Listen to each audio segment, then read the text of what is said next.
Next question है, जीवित कोशिकाओं में सर्वाधिक मात्रा में उपस्थित घटक होता है। यहाँ पर बात हो रही है लिविंग सेल्स की।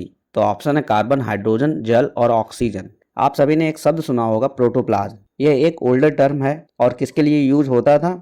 लिविंग सब्सटेंस और मटेरियल जो कि सेल्स में पाया जाता है। देखा जाए पूरी सेल्स को दो पार्ट में डिवाइड किया गया, एक साइटोप्लाज्म और एक न्यूक्लियोप्लाज्म में, और दोनों ही पार्ट्स एक फ्लूइड फॉर्म में ही होते हैं। तो समझ सकते हैं इस क्वेश्चन का राइट आंसर वाटर ही होगा। और ये वाटर टोटल सेल्स वेट का 70 से 90% भाग कवर करता है। So we can say that overall water is essential for maintaining the biochemical and physiological process that sustain life within a cell. और कहा भी जाता है कि जल ही जीवन है। नेक्स्ट क्वेश्चन है, उपयोगी ऊर्जा का वह भाग जो कि तंत्र में कार्य करने के लिए उपलब्ध रहता है क्या कहलाता है? ये कहलाता है यांत्रिक ऊर्जा, स्वतः ऊर्जा, स्वतंत्र ऊर्जा या फिर प्रकाश ऊर्जा। यहाँ पे राइट आंसर है इसका स्वतंत्र ऊर्जा। इसे कहते हैं रीन्यूएबल एनर्जी। ये वह है जो प्राकृतिक प्रक्रियाओं से प्राप्त होती है और असीमित संवेदनशीलता के साथ पुनर्चक्रण की जा सकती है, जैसे कि सौर ऊर्जा होती है, बायोमास ऊर्जा होती है, पवन ऊर्जा और जलवायु ऊर्जा। इनके एग्जाम्पल हैं। यह स्वतंत्र ऊर्जा प्राकृतिक प्रक्रियाओं से उत्पन्न होती है और वायुमंडलीय गैसों के निर्माण में मदद करती है, और इससे जो है पर्यावरण को हानि भी नहीं होती है। इस ऊर्जा का उपयोग प्रदूषण कम करने में, ऊर्जा सुरक्षा मजबूत करने में और सकारात्मक पॉजिटिव वे से पर्यावरण प्रभाव को बनाने में भी सहायक होती है। नेक्स्ट क्वेश्चन है, परिपक्वता की वृद्धि के द्वारा जंतुओं की अपरिपक्व या लार्वावस्था में प्रजनन करना कहलाता है। ऑप्शन है cladogenesis, metamorphosis and paedogenesis, last parthenogenesis. इसका राइट आंसर होगा मेटामॉर्फोसिस। मेटामॉर्फोसिस होता क्या है? यह एक इमेच्योर और लार्वल स्टेज में रिप्रोडक्शन करने की प्रक्रिया है। वैसे तो यह प्रोसेस बहुत से एनिमल्स और प्लांट्स में कॉमन होता है, लेकिन ज्यादातर इंसेक्ट में पाया जाता है। इसमें साइकिल एक के साथ बिगिंस होती है, फिर लार्वा स्टेज बनती है, then pupa stage and last pupa emerge as an adult with wings and reproductive organs. Metamorphosis की प्रक्रिया जीवों के जीवन चक्र में महत्वपूर्ण होती है, क्योंकि इसके माध्यम से जीव अपने पर्यावरण की बदलती नीड्स के अनुसार अपने आप को एडेप्टेशन करते हैं और रिप्रोडक्शन की प्रोसेस को पूरा करते हैं। नेक्स्ट क्वेश्चन है, निम्न में से मिमिक्री का कारण है। ऑप्शन पृथक्करण, सुरक्षा, आक्रमण या फिर सुरक्षा आक्रमण दोनों। तो इसका राइट आंसर होगा डी, सुरक्षा और आक्रमण। एक्चुअली मिमिक्री क्या होती है जीवों की? यह एक फैसिनेटिंग इवोल्यूशनरी एडेप्टेशन है जिसमें एक प्रजाति का जीव दूसरे प्रजाति के जीव से खुद को रिजेंबल करता है। वो ऐसा इसलिए करता है कि वह खुद को प्रोटेक्ट कर सके, किससे? प्रेडेटर्स से। और इसके अलावा this is an incredible example of how evolutionary adaptation can provide significant advantage for survival, reproduction and ecological interactions. Overall इस मैकेनिज्म की सहायता से ऑर्गेनिज्म एडेप्ट करते हैं टू देयर एनवायरनमेंट से and influence the ecological balance with in their ecosystems. Next question है, निम्न में से कौन सी हेक्सोस शर्करा है? ऑप्शन मैनोस, गैलेक्टोज, सेलुलोज या फिर ए बी दोनों। तो इसका राइट आंसर है ए बी दोनों। मैनोस और गैलेक्टोज इसमें हेक्सोस शर्करा होती है और सेलुलोज एक पॉलीसैकेराइड है। नेक्स्ट क्वेश्चन है, माल्टोज, लैक्टोज एवं सुक्रोज हैं ट्राइसैकेराइड, पॉलीसैकेराइड, डाइसैकेराइड या फिर मोनोसैकेराइड। तो इसका राइट आंसर होगा माल्टोज, लैक्टोज एवं सुक्रोज डाइसैकेराइड्स होती हैं। नेक्स्ट क्वेश्चन है, निम्न में से कौन केवल पौधों द्वारा उत्पन्न होता है? स्टार्च, कोलेस्ट्रॉल, ग्लाइकोजन या फिर ट्राइग्लिसराइड्स। तो इसका राइट आंसर होगा स्टार्च। इसमें से सिर्फ पौधों द्वारा उत्पन्न होता है, जबकि इनमें से कोलेस्ट्रॉल, ग्लाइकोजन और ट्राइग्लिसराइड्स ये एनिमल के प्रोडक्ट हैं। एक्चुअली स्टार्च को अगर डिफाइन करें, this is a complex carbohydrates and one of the primary storage form of energy in plants. Human diet के लिए यह डाइटरी कार्बोहाइड्रेट का सोर्स है और यह एक ग्लूकोज का पॉलीसैकेराइड है जिसमें ग्लाइकोसिडिक बॉन्ड पाया जाता है। अगर टाइप्स की बात करें स्टार्च की, तो यह दो रूपों में पाया जाता है, एमाइलोज और amylopectin. Overall it is a whittle energy storage molecule. Its versatility and wide range of applications make it a significant compound in both natural world and various industries. Next question है, निम्न में से कौन सी विशेषता अपवाद रहित ढंग से सजीवों को निर्जीवों से अलग करती है? नंबर ए, वे उद्दीपन के प्रति प्रतिक्रिया करते हैं, या फिर वातावरण और सतत विकास के बीच परस्पर संबंध है, वे प्रजनन करते हैं, या फिर वृद्धि एवं गति।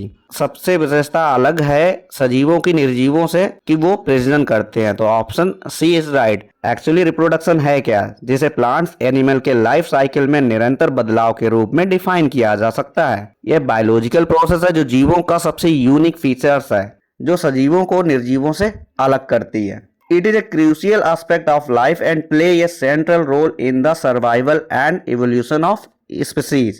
अगर पर्पज की बात करें तो ये प्रोड्यूस करता है new individuals of the same species. These offspring inherit genetic information from their parents and ensure करता है continuity of the species। Types की बात करें तो रिप्रोडक्शन असेक्सुअली और सेक्सुअली दोनों प्रकार से होता है। नेक्स्ट क्वेश्चन, जैविक संगठन यानी बायोलॉजिकल ऑर्गेनाइजेशन शुरू होता है। बायोलॉजिकल ऑर्गेनाइजेशन बिगिंस विद आणविक स्तर, अंग स्तर, परमाणविक स्तर या फिर कोशिकीय स्तर। यहाँ पे चारों ऑप्शन थोड़े कंफ्यूजन वाले हैं कि जो बायोलॉजिकल संगठन किससे शुरू होगा। कोशिकीय स्तर का बाद का लेवल है और बॉडी लेवल है जो सबसे बाद का स्तर है, तो इसलिए ये दो ऑप्शन बी डी कैंसिल हो जाते हैं। आणविक स्तर और परमाणविक स्तर बचते हैं, यानी एटम्स एंड मॉलिक्यूल्स। दरअसल बायोलॉजिकल ऑर्गेनाइजेशन होता क्या है? बायोलॉजिकल ऑर्गेनाइजेशन होता है arrangement of living organism and their component. Component की बात करें तो यहाँ पे एटम्स एंड मॉलिक्यूल्स आते हैं। तो एटम्स मॉलिक्यूल्स बनाते हैं, मॉलिक्यूल्स मिलके सेल्स बनते हैं और सेल्स मिलके टिश्यू और टिश्यू मिलके ऑर्गन और ऑर्गन मिलके ऑर्गन सिस्टम बनता है और ऑर्गन सिस्टम मिलके इंटायर ऑर्गेनिज्म बन जाता है। तो आप समझ गए होंगे कि परमाणविक स्तर यानी कि एटम्स लेवल से बनता है आपका मॉलिक्यूल लेवल। मॉलिक्यूल से ही आपके सेल्स बनते हैं और सेल्स जैसे बनती है तो फिर बिगिंस लाइफ। नेक्स्ट क्वेश्चन है, किसी भी तंत्र की कुल ऊष्मीय मात्रा होती है। ऑप्शन ए में है एंट्रोपी, एंथैल्पी, स्वतंत्र ऊर्जा और गतिज ऊर्जा। तो इसका राइट आंसर होगा आपका एंथैल्पी। एंथैल्पी होता है क्या, इसे हम एस से प्रदर्शित करते हैं और एच बराबर होता है यू प्लस पी वी, जहाँ पर यू आपकी आंतरिक ऊर्जा है और पी वी आपकी आंतरिक प्रसरण कार्य है। तो आप समझ गए होंगे एंथैल्पी किसी निकाय की जो है कुल ऊष्मीय मात्रा परिवर्तन, जो ऊष्मीय परिवर्तन होता है उसका योग होता है। तो यहाँ पर एच जो है एच बराबर यू प्लस पी वी होगा, तो इसलिए आपका राइट आंसर होगा एंथैल्पी। किसी भी तंत्र की कुल ऊष्मीय मात्रा होती है एंथैल्पी, और एंथैल्पी एक अवस्था फलन है जिसका निरपेक्ष मान ज्ञात नहीं किया जा सकता। हाँ, इतना जरूर है कि अगर ऊष्मा क्षेपी क्रिया हो रही है निकाय में तो आपका जो एंथैल्पी का मान होगा वो ऋणात्मक होगा, और अगर ऊष्मा शोषी क्रिया हो रही है किसी निकाय में तो आपका जो है मान उसका धनात्मक होता है। आई होप क्वेश्चन समझ में आया होगा। नेक्स्ट क्वेश्चन, निम्न में से कौन सा मुख्य अनुकूलन जीरोफिटिक परिस्थितियों में पादपों को रहने के लिए आवश्यक है? ऑप्शन ए कांटे, स्टोमेटा की अनुपस्थिति, स्टुपुलर पत्तियां या फिर नन ऑफ दीज। तो इसका राइट आंसर होगा कांटे, क्योंकि जीरोफिटिक प्लांट्स वे प्लांट्स हैं जो मस्तूलीय भूमि में उगते हैं, जिसमें आपका कैक्टस है, नांगफनी है।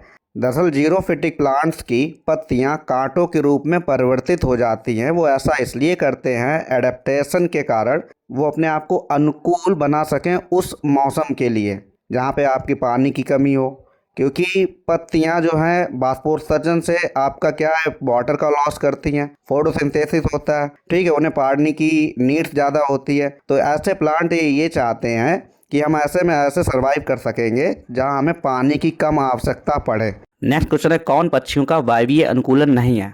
यहाँ पर पूछा गया है वायवीय अनुकूलन यानी कि न्यूमैटिक एडेप्टेशन के बारे में। न्यूमैटिक एडेप्टेशन बर्ड्स का एक यूनिक फीचर है जो कि रिलेटेड होता है रेस्पिरेटरी सिस्टम से। तो यहाँ पर जो ऑप्शन है गिजार्ड है, न्यूमैटिक हड्डी है, एकल अंडाशय और कील युक्त स्टर्नम। इन चारों में से कौन सा नहीं है ये पूछा गया है।